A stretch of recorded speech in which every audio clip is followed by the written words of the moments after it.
She kept the car directly in the center of the road. She began singing. Laura screamed louder and Jilly sang louder. 90, 95. "Go away! Damn you, go away!" Jilly's knuckles were white on the steering wheel, her head low, her forehead nearly touching the rim. The engine's vibrations made Laura's screaming voice convulse with power. 100. Jilly saw the sharp turn, but Laura yelled that they would be together soon now, very soon. She couldn't wait to get Jilly, and then they'd see who would win. Jilly screamed, whether at Laura or at the sight of the cliff dropping some 40 feet to the heaped and tumbled black rocks below. The Porsche plunged through the railing, thick wood and steel picking up speed, and shot out to the vast empty blackness beyond. One more scream rent the silence before the Porsche sliced nose first through the still black water. There was scarcely a sound, just the fast downward slicing through the water at the sharp, clean impact, then the quick shifting and closing over, the calm water returning to what it had been just a second before. Then there was only the black night, and calm, and silence. 1. Bethesda Naval Hospital, Maryland. I jerked upright in bed, clutched at my neck, and doubled over as a god-awful pain ripped through me. I'd heard a man yell just beside me, nearly right in my ear. I couldn't draw a breath. I was suffocating. And a guy who wasn't even there was yelling at me, and I was dying. I finally managed to heave inward and suck in a huge breath. I'd felt a mountain of frigid water crash down on me like the whale had closed down over Jonah. But I wasn't drowning. I knew what drowning was, remembered it as clearly as if it had happened yesterday. I was 7 years old, swimming with my older brother Kevin, who was flirting with some young girls. I'd gotten tangled up in some underwater branches. It had been Jilly who'd jerked me out, smacked my back hard as I gagged and choked until water gushed out of my mouth. The dream wasn't like that. It was as if I'd been hit by that water just a moment before. There was, quite simply, nothing. Nothing at all. Just stillness, no pain, no questions, no fear, just an utter blank.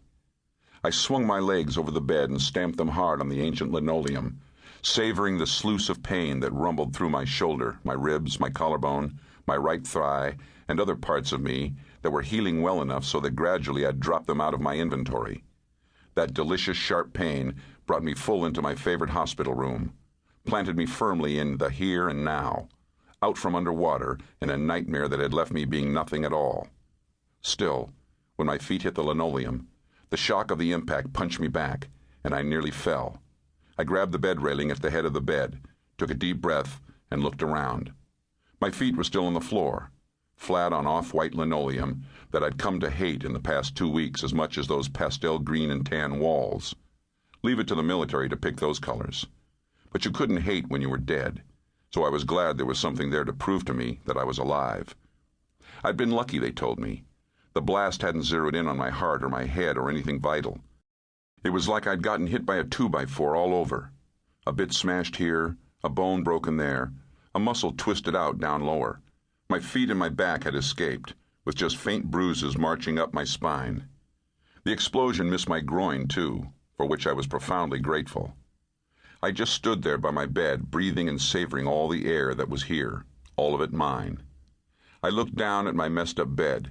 I wasn't about to fall back into that bed because I knew the dream still hovered, just beyond in the ether, much too close, waiting for me to sleep again.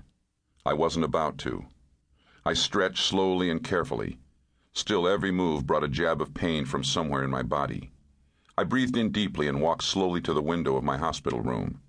I was in the newer hospital, built in 1980, a massive building attached to the original hospital, built sometime in the 1930s. Everyone there complained about having to walk miles to get anywhere. I wished I could walk even a part of a mile and complain with them. I saw a few starburst dots of light from the 5-level open parking building across the way. The parking building, as well as a half-dozen support buildings, were connected to the hospital by long corridors.